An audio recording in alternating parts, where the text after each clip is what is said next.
hier zusammen studieren können.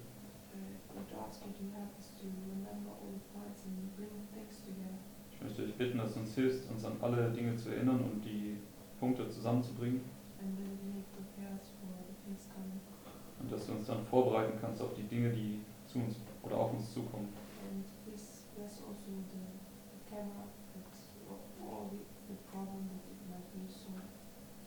Und bitte segne auch das Problem jetzt hier mit der Kamera, dass das beseitigt werden kann. Und segne bitte auch unsere Geschwister. Und wir möchten darum bitten und danken in Jesu Namen. Amen. Okay, this morning I want to look at a topic that will help us to understand the two Sunday laws that we have understood on the last Reform line. Also heute Morgen möchte ich dieses Thema ein Thema anschauen, was uns helfen wird, diese zwei Sonntagsgesetze zu verstehen, die auf unserer letzten Reformlinie markiert sind.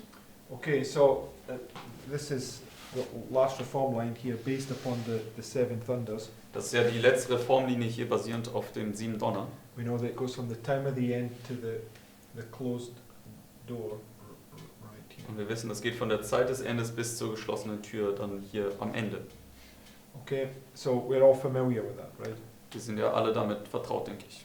Okay. And what I want to do is to show a nice thought that is based upon the reform line of Moses. Und was ich tun möchte, ich möchte einen schönen Gedanken mit euch teilen, der basiert auf der Reformlinie Mose. That already shows or prefigures these two Sunday laws right here. Sodass man zeigen kann, dass sogar in der Reformlinie des Mose schon diese zwei Sonntagsgesetze hier vorausgeschattet worden sind. Okay, go to Acts chapter 7. Gehen wir dazu zu Apostelgeschichte 7. Verses 17 and 18. Apostelgeschichte 7, Verse 17 bis 18. It says, "But when the time of the promise drew nigh, which God had sworn to Abraham, the people grew and multiplied in Egypt, till another king arose, which knew not Joseph." So, this Pharaoh that rose up here, what does it say about him? Was sagt es hier über diesen Pharao, der jetzt hier aufkam? What does it say? He knew not Joseph. He doesn't know Joseph. Er kannte Josef nicht. Okay, so there's a Pharaoh, right, which is the king of Egypt. Also es gibt hier den Pharao, der natürlich der König von Ägypten ist. Knew not Joseph. Right. Also er kannte Josef nicht. So this Pharaoh is a new Pharaoh, right? Das ist also ein neuer Pharao. And it also doesn't mean that he didn't literally knew him, but he didn't want to know him. No, I just mentioned this point because somebody one time made this claim that he was ignorant of Joseph. Oh, no way. Also das bedeutet jetzt nicht, dass er Josef nicht wirklich gekannt hat, sondern er wollte ihn nicht in dem Sinne kennen. In dem Sinne, er war absichtlich, hat er die guten Taten Josefs vergessen wollen. Well, it's the same principle as those that don't know God. It's because they choose not to know God. It's not that they're not aware that there's a God that exists. Das ist dasselbe Prinzip wie diejenigen, die Gott nicht kennen. Es ist nicht, dass sie nicht wissen, dass Gott da ist, sondern sie wählen es, Gott absichtlich aus dem Blickfeld zu tun. Okay, and the question is Joseph a type of Christ? Die Frage ist Josef ein Typus auf Christus? Yes. Yes. Ja. So who is it that Pharaoh does not know? Deswegen, wen kennt er dann folglich nicht? God, right? Pharao So kennt folglich Gott he's nicht. refusing to recognize God's, and through Joseph, which was his representative. Also right? er lehnt es ab, Gott anzuerkennen, indem er Josef nicht anerkennt, der ja Gottes Repräsentant war. Now I've put a whole bunch of quotes in the live stream group, Und ich habe jetzt hier ganz viele Zitate in die Livestream-Gruppe gepostet. and let's go to the first one from Patriarchs and Prophets 2:40. Und lass uns da zum ersten Zitat gehen von Patriarchen und Propheten.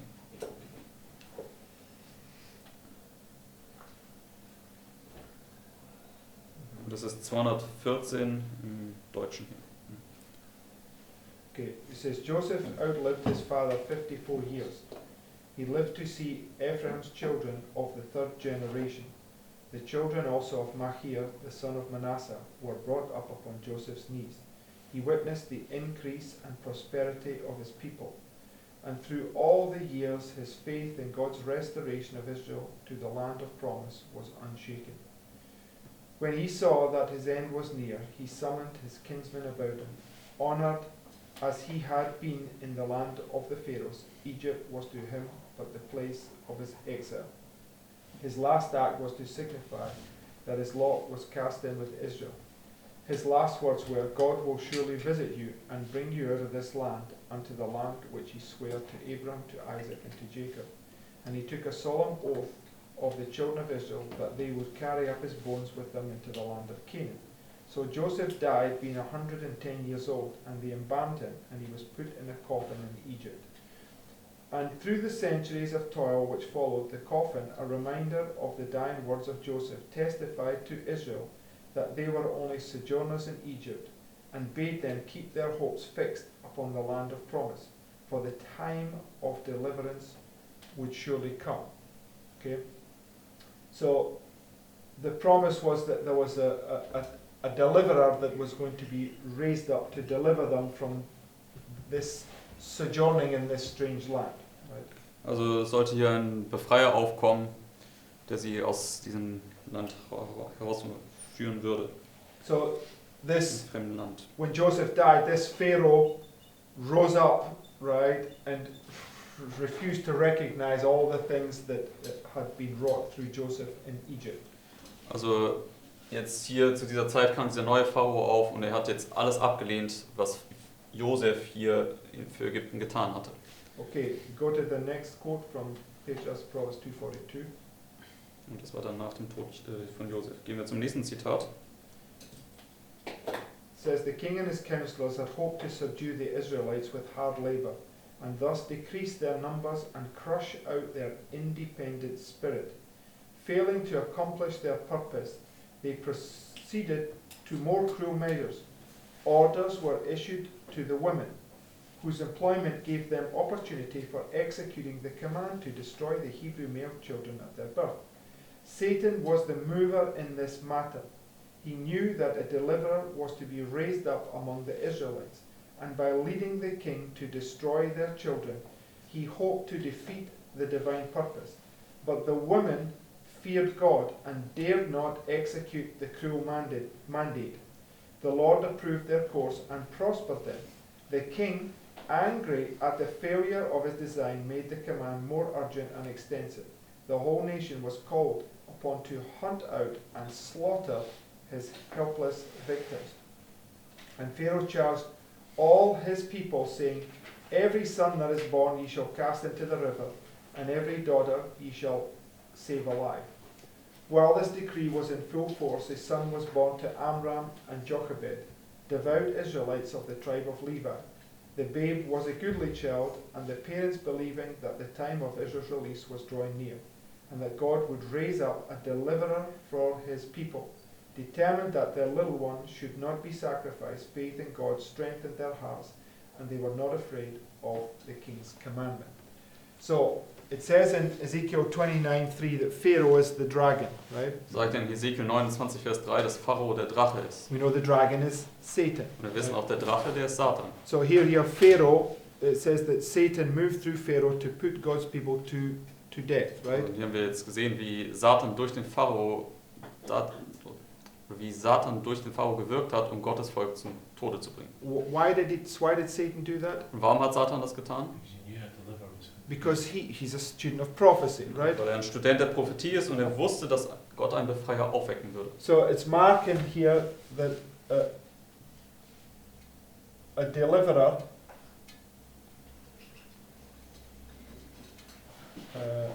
raised up. Es markiert hier, wie ein Befreier jetzt auferweckt wird.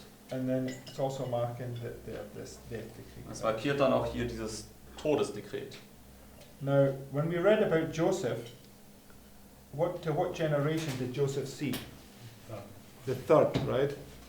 Und als wir Josef betrachtet haben, bis welche Generation hat er das noch selbst alles miterlebt? Bis zur dritten. Joseph saw to the third generation, then he died, and then Moses was born, and we understand Moses is the fourth generation from Levi, right? Josef hat noch die dritte Generation gesehen und dann ist er gestorben und wir wissen, dass dann Mose Teil der vierten Generation war. Er war dann hier geboren von diesen Leviten. That's important because that's a controversial point about the time of the end, the fourth generation. Aus dem Stamm Levi. Und das ist auch ein wichtiger Punkt, dass wir hier wissen, dass es die vierte Generation markiert, denn das ist ein kontroverser Punkt. Okay, so next quote from Patriarchs of Pharaohs 264.4. Nächstes Zitat aus Patriarchen Propheten 240.2 im Deutschen. It says, "But the prince of evil had a still deeper object in manifesting his wonders through the magicians. He well knew that Moses, in breaking the yoke of bondage from off the children of Israel, prefigured Christ, who was to break the reign of sin over the human family. He knew that when Christ should appear, mighty miracles would be wrought as an evidence to the world that God had sent him."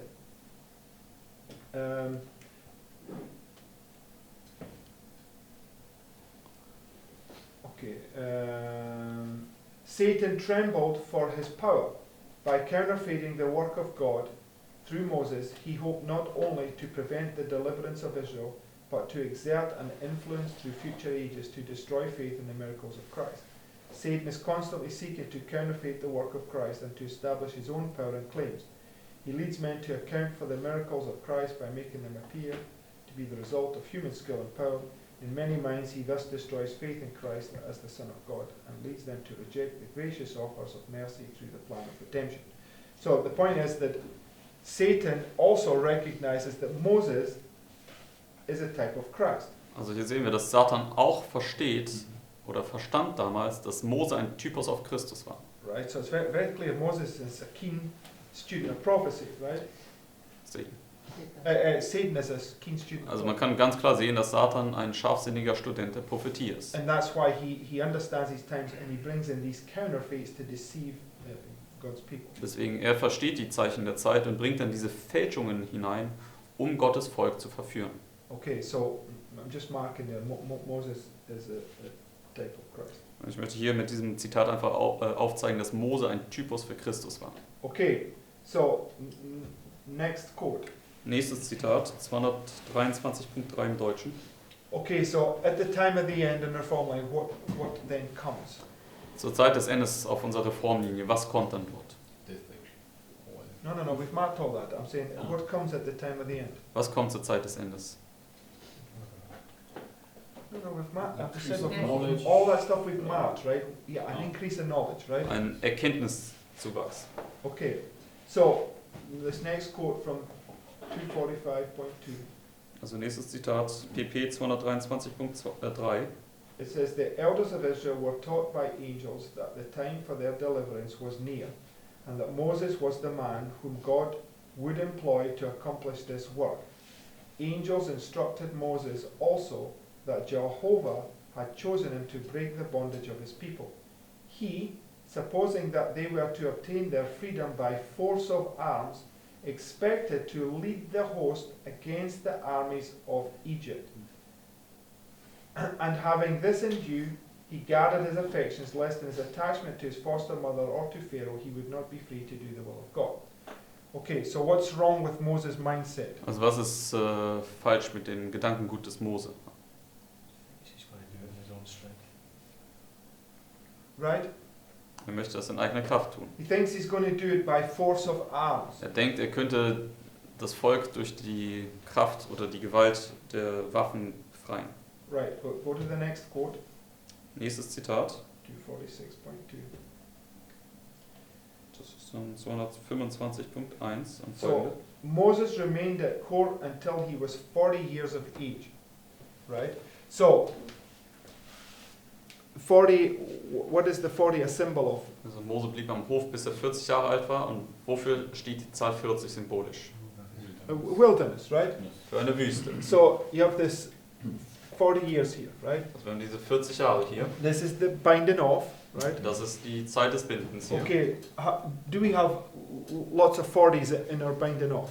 Haben wir hier viele 40er in der Zeit des Bindens. Yes. So von hier bis hier. The spies. Spies, 40 years, and it brings you to the rebellion right here, right? Also die Spione, die für 40 Tage auskundschaften, und es bringt dich zu der Rebellion dann hier. Christ is 40 days in the wilderness and then he comes to his test, right? Christus ist 40 Tage in der Wüste und dann kommt er hier zu seinem Test. Goliath walking up and down for 40 days, right? Etc. Und wir haben Goliath, der für 40 Tage auf und ab geht, und dann kommt es zum Showdown. So this 40 years is a symbol of this time period that brings Moses to this next act that he does, right? Also diese 40 ist ein Symbol, die letztendlich dazu führt, wo Mose dann die nächste Handlung durchführen wird. Okay. Also was einfach sozusagen einen Szenenwechsel dann hervorruft. It says, his thoughts often turned upon the abject condition of his people, and he visited his brethren in their servitude and encouraged them with the assurance that God would work for their deliverance. Often stung to resentment by the sight of injustice and oppression, he burned to avenge their wrongs.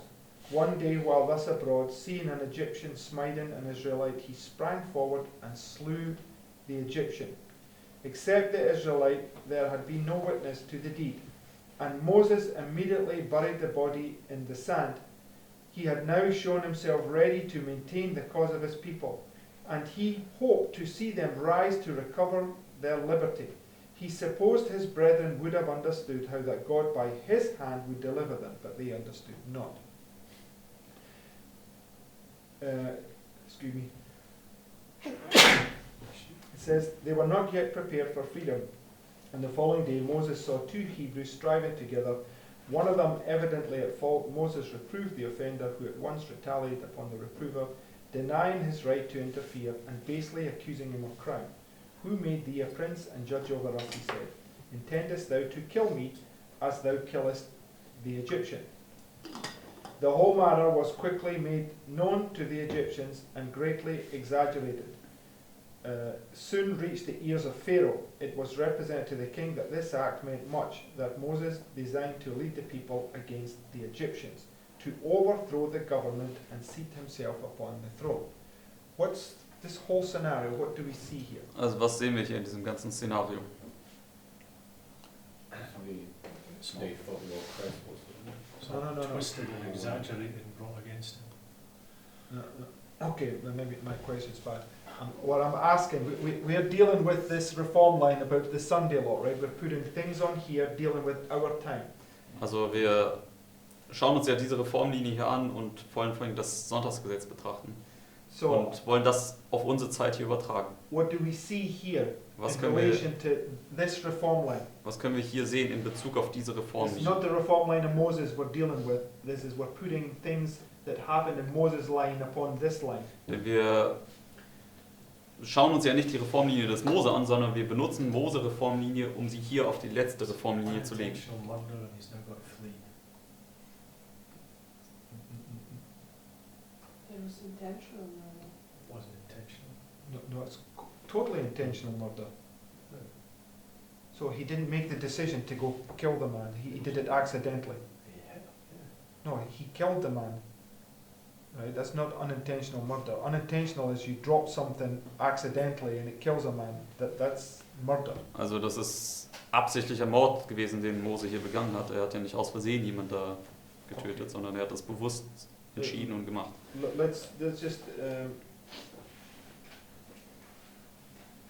Let's just jump down to the next quote, the Education 65, and then we'll compare these two thoughts. Lass uns einfach erstmal zum nächsten Zitat hier aus Erziehung 54 gehen und dann vergleichen wir diese beiden Gedanken miteinander. It says, in the military schools of Egypt, Moses was taught the law of force, and so strong a hold did this teaching have upon his character that it required 40 years of quiet and communion with God and nature to fit him for the leadership of Israel by the law of law. So what's contrasted here? Also was wird hier entgegengesetzt? The two laws. Sorry? Two educations. Right. So what's contrasted? Also es werden hier diese beiden Erziehungsmethoden miteinander in Gegensatz gebracht. Force and the law of love. Okay, two classes, two different types of people claiming to worship Christ, right? Also letztendlich diese zwei Gesetze werden hier entgegengesetzt. Das sind diese zwei Klassen von Anbetern, die vorgeben, Christus anzubeten. Okay, so 40 years, one comes out and realizes that it's about the law of force, and the other 40 years, the other one comes out and realizes that it's about trusting in God's power, Also right? 40 Jahre und die eine Gruppe kommt hervor, die dieses Gesetz der Gewalt anwenden möchte, und die andere Gruppe ist 40 Jahre und versteht das Gesetz der Liebe und möchte So das umsetzen. what's it showing? Was the Moses in Egypt a godly person? War also Mose in Ägypten eine gottselige Person, Prophetically speaking? prophetisch gesprochen? No. No, Nicht falsch. nein. Er war Okay, but eine törichte Jungfrau. It was like Peter. yes, he's trusting in human strength, Er war right? wie Petrus, wo er das Ohr abgehauen hat, er hat in menschliche Kraft vertraut. Which is what at the end of the world? Und was ist das am Ende der Welt? It's the Omega apostasy, Das ist der right? Omega-Abfall.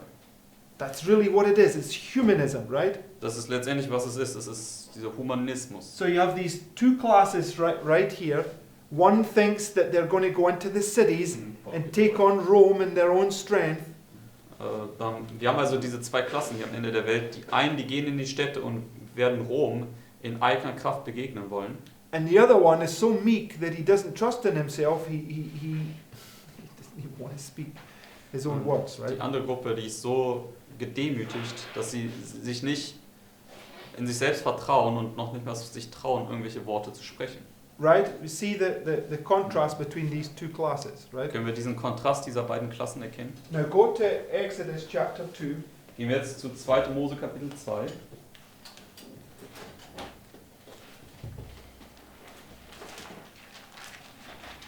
In verse 15. 2. Mose 2, Vers 15.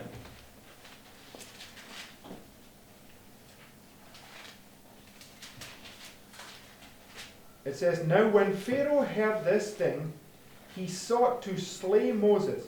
But Moses fled from the face of Pharaoh and dwelt in the land of Midian, and he sat down by a well. Right? So, right at the beginning here, you have this death decree, right? Also hier am Anfang haben wir dieses Todesdekret, richtig? And it leads up, these two classes go through this 40 years, and you've got two classes manifesting themselves right here. Und diese beiden Klassen gehen da durch ihre 40 Jahre und diese beiden Klassen manifestieren sich dann hier am Mitternachtsruf. And the one that goes against to slay the world in their own strength, Und die eine Gruppe, die in eigener Kraft die Welt erschlagen möchte, what does it cause? was ruft das hervor? The death decree, right? Dieses Todesdekret hervor. This is nice because it confirms these two death decrees, right at the beginning and here at the midnight Und cry. das ist schön, denn es bestätigt diese beiden Todesdekrete, sowohl hier am Anfang als auch hier am Ende. So the question I want you to think about, who causes the death decree right here? Deswegen die Frage, die ich euch stellen möchte, wer wird dieses Todesdekret hier hervorrufen? That's what it says. Okay, yes, but that's true. But the point is that the ones that are trusting in their own strength are the cause of the death decree. Aber der Punkt, den ich machen möchte, diejenigen, die hier in ihre eigene Kraft vertrauen werden, die werden dieses Todesdekret hervorrufen. When Nebuchadnezzar has his dream, who does he go speak to? Als Nebukadnezar seinen Traum hatte, zu wem ist er gegangen, um sie zu befragen? To the magicians, right? Zu den Magiern. And he asked them 3 times, and what's the result of them not being able to tell Und him? er hat sie 3-mal befragt, und was war das Resultat von dem, dass sie ihm den Traum nicht deuten konnten? The death decree. So whose fault was it? Das Todesdekret, deswegen, wessen Fehler war es? Okay, so that's important, right? Das war der Fehler der falschen Propheten. But it was his people, not God's people, the magicians.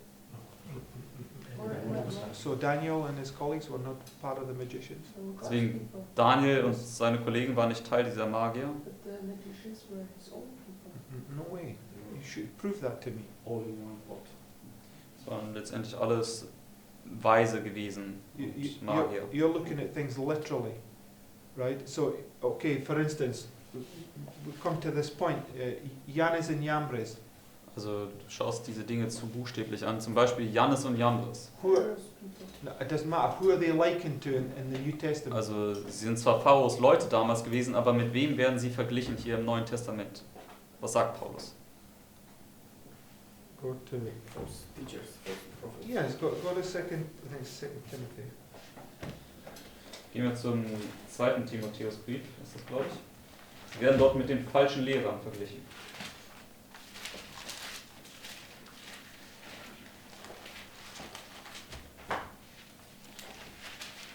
Yes, 2 Timothy chapter 3. 2. Timotheus Kapitel 3 Verse 1. und fangen wir in Vers 1 an. It says, Know this also, that in the last days perilous times shall come. For men shall be lovers of their own selves, covetous, boasters, proud, blasphemers, disobedient to parents, unthankful, unholy, without natural affection, truce breakers, false accusers, incontinent, fierce, despisers of those that are good, traitors, heady, high-minded, lovers of pleasure more than lovers of God, having a form of godliness, but denying the power thereof, from such turn away. Who is that there in verse 5? Ist Vers 5 haben wir gelesen und wer ist das hier in Vers 5? Who has a form of godliness but denies the power Wer hat thereof? eine Form der Gottseligkeit, aber verleugnet dessen Kraft? What should do things on their own strength? No, I'm looking for a biblical answer. Ich schaue nach einer biblischen Antwort. Whitewash So Christians. Pharisees also. Oh. But they're In Matthew chapter 7, right, the wolves in sheep's Yeah. clothing, right, they have this Mhm. form of godliness, right? Also Matthäus Kapitel 7, diese Wölfe im Schafskleid, sie haben diese Form der Gottseligkeit. But their hearts are like ravening wolves, Aber right? ihre Herzen sind wie reißende Wölfe. And it says, verse 8, Und sagt uns dann in Vers 8, Now as Jannes and Jambres withstood Moses, so do these also resist the truth. Men of corrupt minds, that's the ravening wolves in their heart, right? also Männer von verdorbenem Verstand, das sind diese Wölfe im Schafspelz. Reprobate concerning the faith, but they shall proceed no further, for their what? Folly shall be manifest unto all men, as theirs also was. Bis Vers 9. So what are the magicians likened unto? Womit werden die Magier jetzt hier verglichen? The foolish, the false teachers, Also mit right? den Törichten, mit diesen falschen Lehrern. So the Bible has to interpret itself, right? Die Bibel muss also sich selbst auslegen. So when Nebuchadnezzar is going to these magicians and astrologers, it represents this class of people that are claiming to be following Christ, but they're actually got a form of godliness and they deny the Also power. wenn Nebukadnezar zu diesen Weisen und Magiern geht und so weiter, dann stellt das eine Klasse dar, die vorgeben, Christus zu dienen. Aber in Wirklichkeit tun sie das nicht. Okay, and this is the point that I want you to understand, that the death decree is caused by them, right? Und das ist, was ich euch verstehen lassen möchte, ist, dass das Todesdekret durch sie hervorgerufen werden wird. Okay. Okay, anyway, that's an important point because we're about to come to this point right here. So that the people that go into those cities and do a wonderful work, they are the ones that's going to cause this trouble and strife that's going to come upon Und all of das us. ist wichtig, dass wir das verstehen, denn im Typus sind wir kurz vor diesem Punkt. Deswegen diejenigen, die in die Städte gehen und dieses wunderbare Werk tun, die werden die Ursache sein für die ganzen Probleme, die dann über uns kommen werden. How was it in the story with Nebuchadnezzar? It was not the fault of the three people, Three people? Which three people? three friends. Never said it was their fault. You're not listening, Sandra. I said the people that go into the cities do a wonderful work. Who are they? Are they the three people or are they the false magicians? But in the story of Nebuchadnezzar, he made the death decree. It was not the fault of the three friends. Sandra, you're really not paying attention, are you? Who makes the death decree here? Also wer macht das Todesdekret hier? Who made it? We just read it in Exodus chapter 2. Who made this death decree? Wer hat dieses Todesdekret hier gemacht? Pharaoh. Right, okay. And Pharaoh. who is Pharaoh? Und wer ist Pharao? Is he the same as Nebuchadnezzar? Ist er nicht derselbe wie Nebukadnezar? So the story's the same, right? Nebuchadnezzar, Pharaoh both make the death decree. Deswegen die Geschichte ist dieselbe. Nebukadnezar und Pharao machen beide dieses Todesdekret. But why did they make it? Aber warum haben sie das gemacht? What was the cause that produced the effect? Was war die Ursache, die diesen Effekt hervorgerufen hat?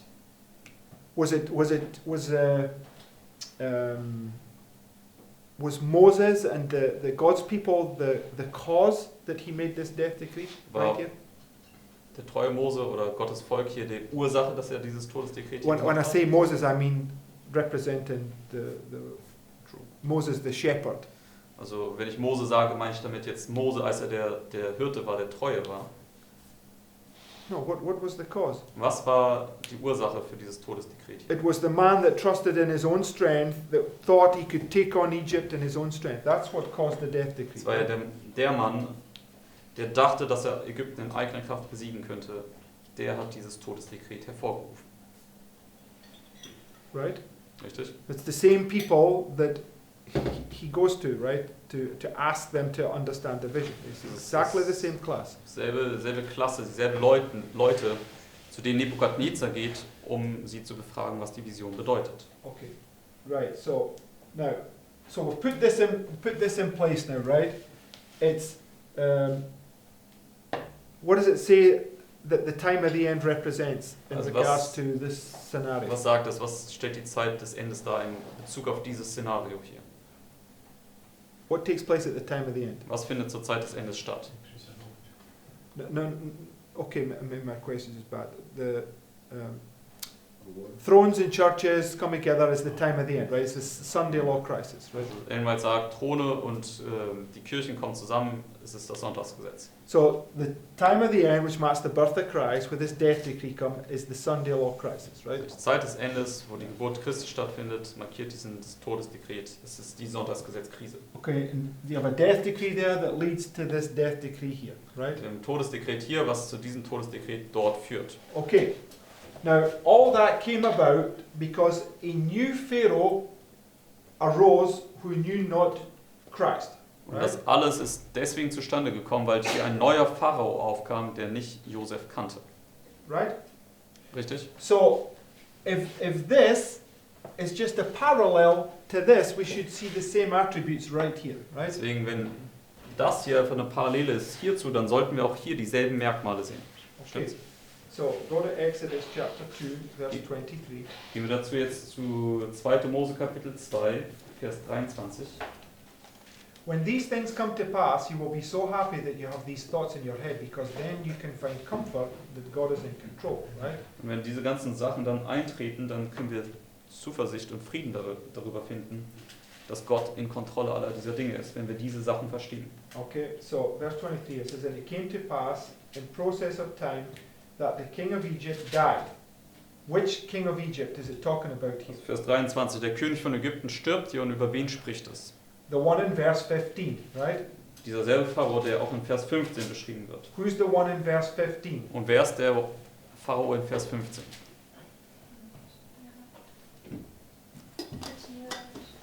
You're the one that knew not Joseph, right? Also der Pharao, der Josef nicht kannte. So he dies and another Pharaoh arises, right? Also er stirbt und ein weiterer Pharao kommt jetzt hier auf. It says now, and it came to pass in the process of time that the king of Egypt died, and the children of Israel sighed by reason of the bondage, and they cried, and their cry came up to God by reason of the bondage. Why are they now crying? Warum rufen sie jetzt hier zu Gott? Because there's another Pharaoh oppressing them, right? Weil jetzt ein neuer Pharao aufkam und der unterdrückt sie ebenso. Okay, so Moses, the shepherd, right, is raised up here and sent to give Pharaoh a message, right? Also Mose, der Hirte, wird ja hier jetzt losgesandt, um Pharao eine Botschaft zu geben. Okay, so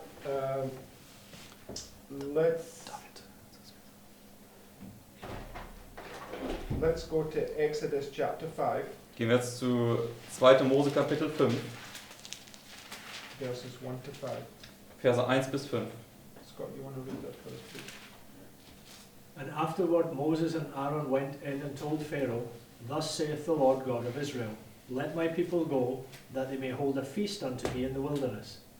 And Pharaoh said, Who is the Lord that I should obey his voice to let Israel go? I know not the Lord, neither will I let Israel Okay, go. stop there. What does Pharaoh say? Was sagt Pharao? I know not the Lord, right? Er sagt ebenso, ich kenne den Herrn nicht. Where is Moses standing? Und wo steht Mose hier? Where is Moses standing on the line when he asks him this question? Wo ist Mose auf der Linie, wenn er diese Frage hier stellt? For the king, it should be the son-in-law. Also jetzt in dieser Okay, Darstellung this der is Linie. taken from Moses' line. Let's follow the pattern. Moses' Mhm. line is being placed on this line. So where is he Also die standing? Linie des Mose wird ja auf diese Linie jetzt projiziert. Wo steht also jetzt hier Mose? See, we go through these things and you all look bored as if we've gone through this so many times, but we come to it and you can't answer the questions, right? Wir gehen durch diese Dinge durch und ihr scheint euch zu langweilen. Wir sind schon so oft da durchgegangen, aber wenn dann diese Fragen kommen, dann könnt ihr sie gar nicht beantworten. Moses got sent here.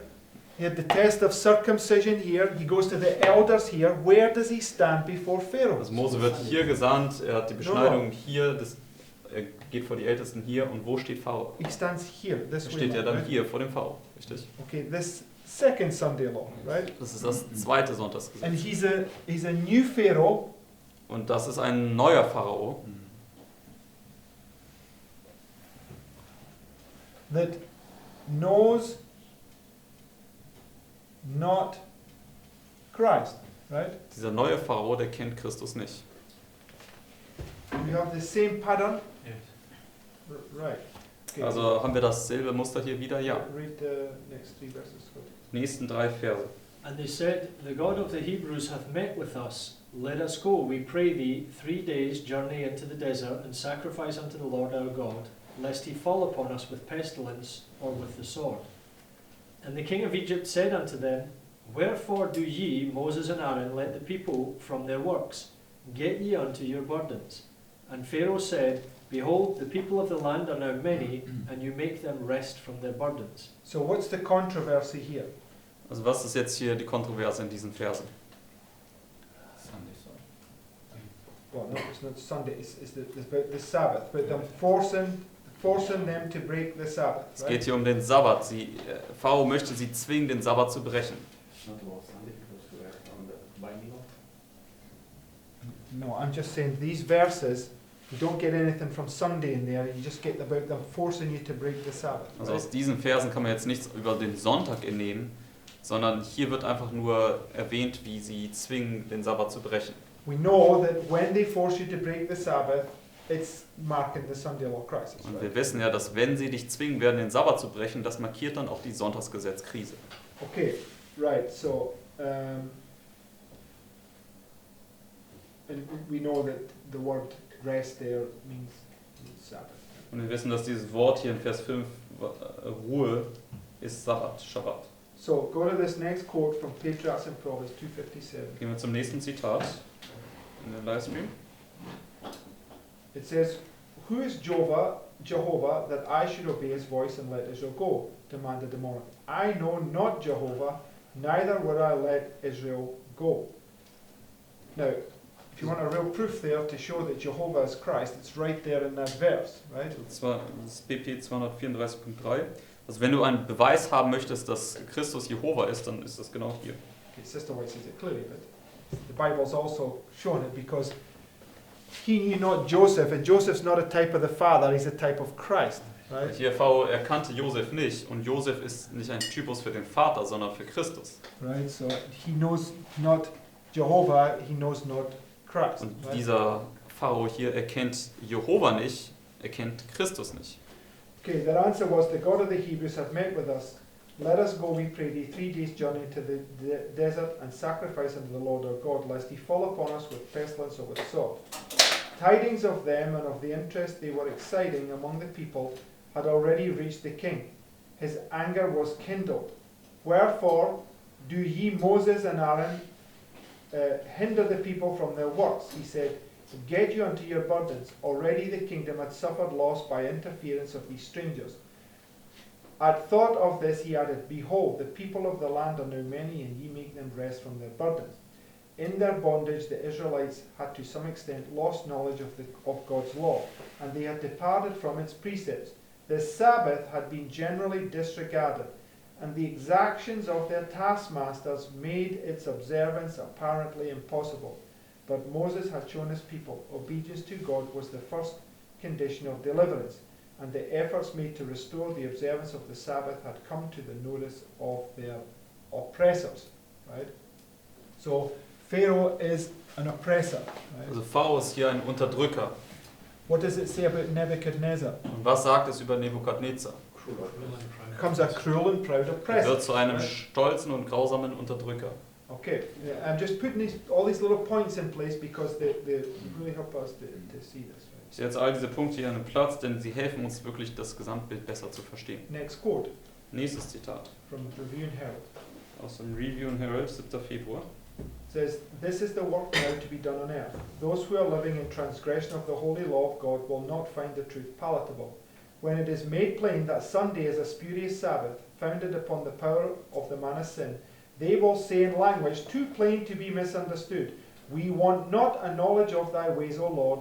Others will say, as did Pharaoh, Who is the Lord that I should obey his voice? So when Pharaoh says, Who is the Lord that I should obey his voice, what's it pointing to, according Also to this wenn, quote? gemäß diesem Zitat, wenn Pharao sagt, wer ist der Herr, dass ich ihm gehorchen soll, worauf weist das hin? Auf welche?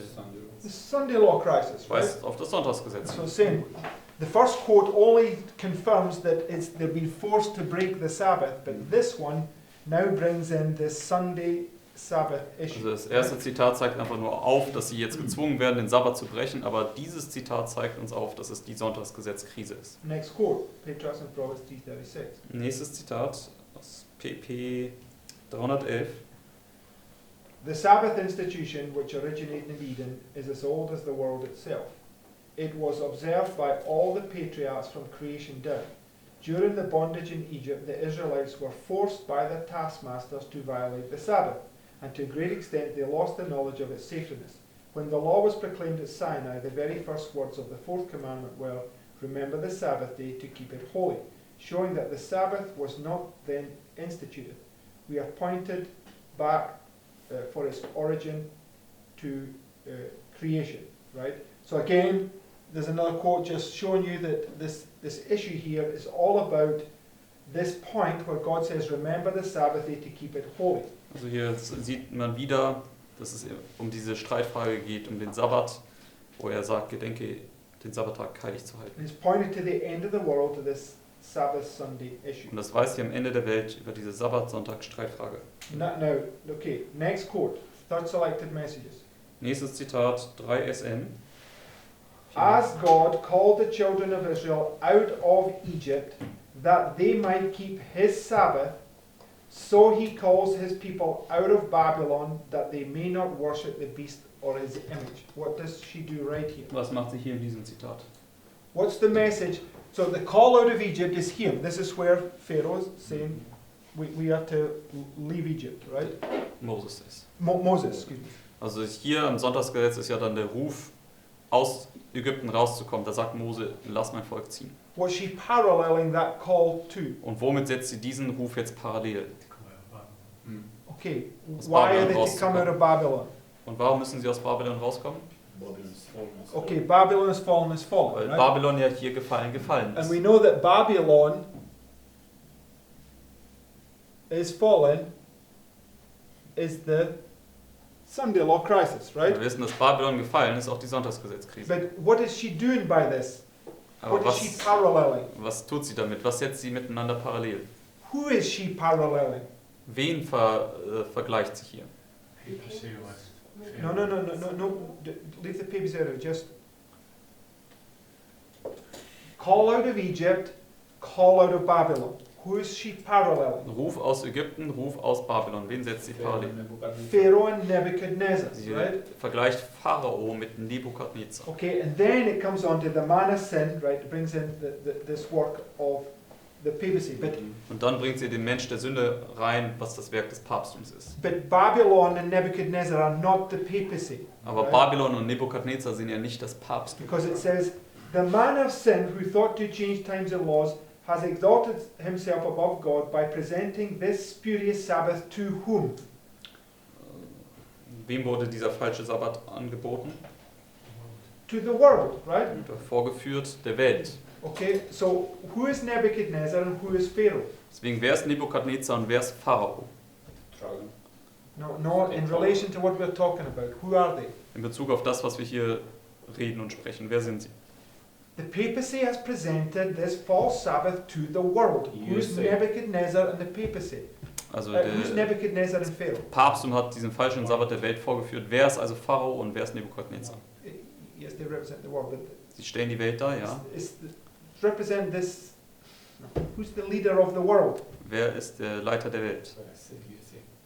Was not the right answer. Okay, yes, in some sense. It would be the who's Pharaoh and Nebuchadnezzar a representation of? Wen Trump, stellt right? Pharao und Nebukadnezar dar?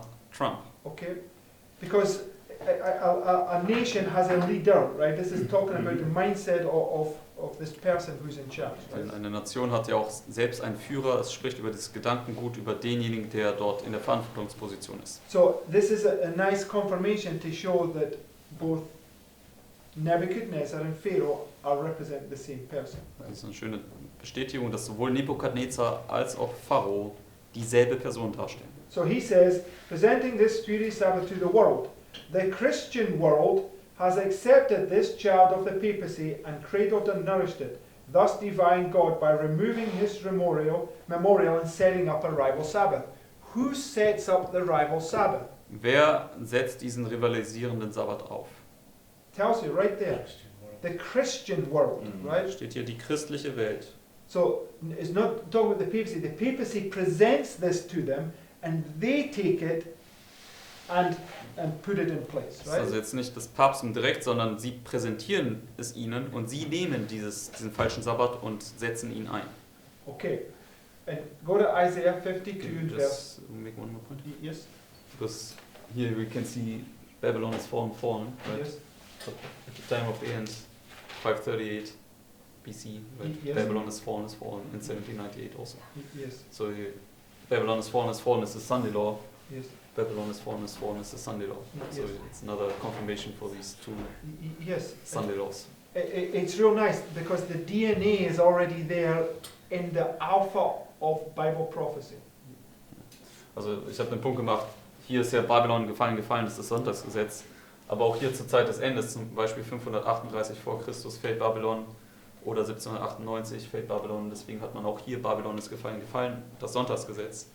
Also man hat diese beiden Sonntagsgesetze und das ist, was Marc gesagt hat, diese DNA ist dann schon in den Reformlinien enthalten für diese letzte Reformlinie. Okay, so the reason why I'm doing this, if there's any doubts for our final reform line, it's quashed right here in these two things because you've got two absolutely identical things on these two waymarks, right? In the line Deswegen, wenn of da Moses, irgendwie right? noch Zweifel an unserer letzten Reformlinie ist, dann wird sie hiermit wirklich beseitigt, denn wir haben wirklich diese zwei identischen Wiederholungen dieses Sonntagsgesetzes hier.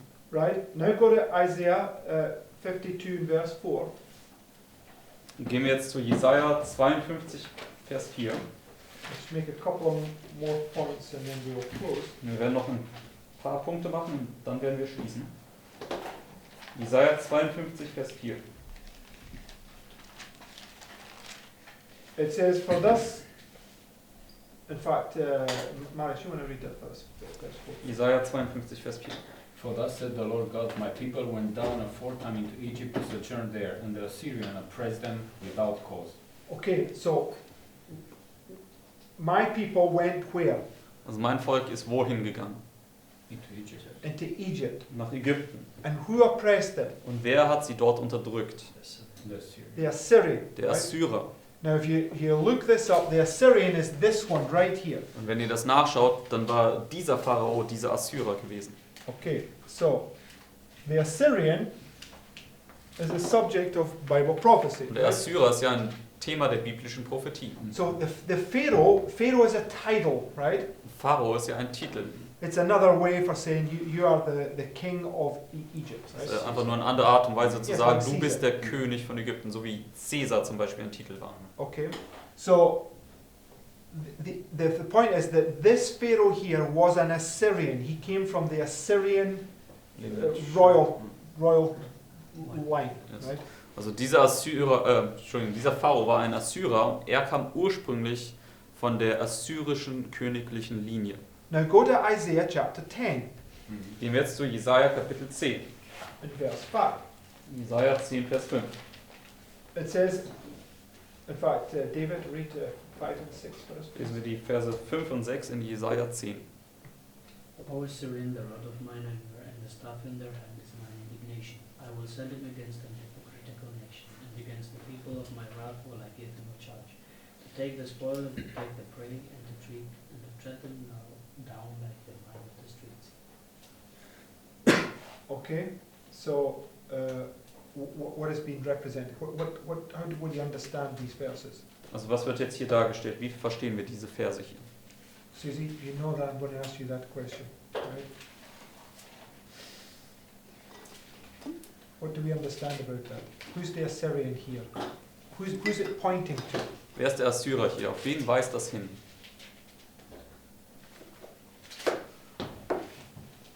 This is life eternal, 2000. that we might know thee, the only true God, and Jesus Christ whom thou hast sent, right? Okay, Daniela, who is it pointing to and why? Auf wen weist das hier und warum? It is about Sarah, his army. Yes, it's the Lord uses this as to punish whom, right? Also der Herr benutzt jetzt den Assyrer, um wen zu bestrafen. It says it's his rod of his anger. Steht ja, es ist der Stab seines Zorns. It says he's going to send him against a hypocritical nation. Who is that nation? Er wird ihn gegen eine heuchlerische Nation senden. Wer ist diese heuchlerische Nation? God's people, right? Gottes Volk. So what is a hypocrite? Und was ist ein Heuchler? Somebody who pretends. It's somebody that pretends. They have an outward form, but their heart is not converted, right? Also es ist jemand, der etwas vorgibt. Sie haben einen äußerlichen Schein, aber ihr Herz ist nicht bekehrt. Or circumcised in the flesh, but not in the heart, right? Sie sind am Fleisch beschnitten, aber nicht im Herzen. So what does this Assyrian do? The same as what Pharaoh did. Und was hat der Assyrer gemacht, was auch Pharao getan hat? Also jetzt hier aus Jesaja 10. Treads them down, death decree. Okay, he makes a death decree because he makes a death decree against those that are doing things in their own strength, right? Ein Todesdekret. Er macht ein Todesdekret gegen diejenigen, die Dinge in ihrer eigenen Kraft vollbringen möchten. And that's what the hypocrites are doing, right? Und das ist ja auch, was die Heuchler He tun. called the Pharisees, you hypocrites, right? Denn er hat ja die Pharisäer als Heuchler It bezeichnet. says you're like white-walled sepulchres. You look glorious on the outside, but inside you're dead men's bones, Er right? hat gesagt, ihr seid wie diese weißgewaschenen Gräber, ihr seht schön von außen aus, aber inwendig seid ihr voller Totengebeine. So the Lord allows this worldly ruler to bring this death decree to do what? Also der Herr erlaubt diesem weltlichen Herrscher dieses Todesdekret einzusetzen, um was zu bewerkstelligen. Yes, but not the first and foremost purpose. Also um zu reinigen, aber das ist nicht die erste Absicht dahinter. Just to glorify his To name. manifest. Okay, Jannes and Jambres. It says because Also Jannes und Jambres, was haben wir da gesehen? it says that they shall go no further, for they shall be manifested, right? Their folly, Sollen nicht weiter vorwärts gehen, denn ihre Torheit wird manifestiert werden. right? So where's all our folly manifested? So, wo wird also all unsere Torheit manifestiert werden? It's midnight. What does manifested mean? Am Mitternachtsrufen. Und was bedeutet manifestiert? Revealed, right? Es wird etwas When you offenbar gemacht. manifest something, you show forth who you are. Wenn Right? du etwas manifestierst, dann offenbarst du, wer du wirklich bist. So the purpose of God allowing them to bring the death decree is to manifest who the foolish are and who the wise are, right? Deswegen die Absicht Gottes dahinter, dass er erlaubt, dass dieses Todesdekret kommen kann, ist, zu offenbaren, wer die Törichten und wer die Klugen sind. In verse 6 here, the last, it says, to tread them down like the mire of the streets. In Vers 6 sagt er, um sie niederzutreten wie den Mist auf der Straße. Who treads down God's people? Wer tritt Gottes Volk nieder? Rome, right? Es ist Rom. Two treadings down, right? Das sind ja diese beiden Niedertretungen. Pagan and people. It's Rome's the ones that tread down God's people. Right? Sowohl heidnisch als auch päpstlich ist es Rom, die Gottes Volk niedertreten. Okay, last quote, this one from 14MA, which we're all familiar with. Letztes Zitat aus 14a, da sind wir alle vertraut mit. It says, an idol Sabbath has been set up, as the golden image was set up in the plains of Judah. So, we're taking this when Nebuchadnezzar sets up this golden image and paralleling it to the Sunday law, right? Also wir sehen ja hier, wie Nebukadnezar das goldene Standbild aufrichtet und das wird parallel gesetzt mit dem Sonntagsgesetz. Right? Richtig? It says, and as Nebuchadnezzar, the king of Babylon, issued a decree that all who would not bow down and worship this image should be killed, so a proclamation will be made that all who will not reverence the Sunday institution will be punished with imprisonment and death. Right? And that's right here. Right? Also alle werden dann bestraft mit Gefängnis und Tod und das beginnt dann hier. Right? Richtig? Because this is where the Assyrian oppresses them, right? Denn das ist ja, wo der Assyrer anfängt, sie zu unterdrücken. And when you go on, it says, but the Lord has declared, woe unto them that decree unrighteous decrees, that write grievousness which they have prescribed. Isaiah 10:1. Right? Und dann geht sie noch weiter in dem Zitat und verknüpft das alles mit Jesaja 10, Vers 1. Who is Isaiah 10:1 talking about? Und über wen spricht Jesaja 10, Vers 1? Syria. The Assyrian, Über den Assyrer. right? And Babylon came out of where? Und Babylon ist aus welchem Reich hervorgegangen?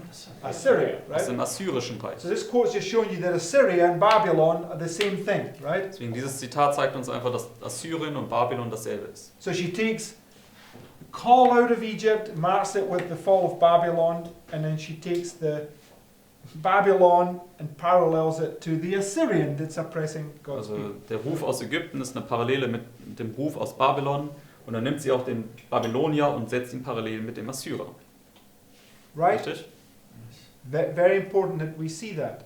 Sehr wichtig, dass wir das erkennen. Okay, because now put that in place, we will tomorrow morning we'll go and confirm something else that we. Nachdem wir das jetzt an Platz gesetzt haben, werden wir morgen fortfahren, weitere Dinge da drauf aufzubauen.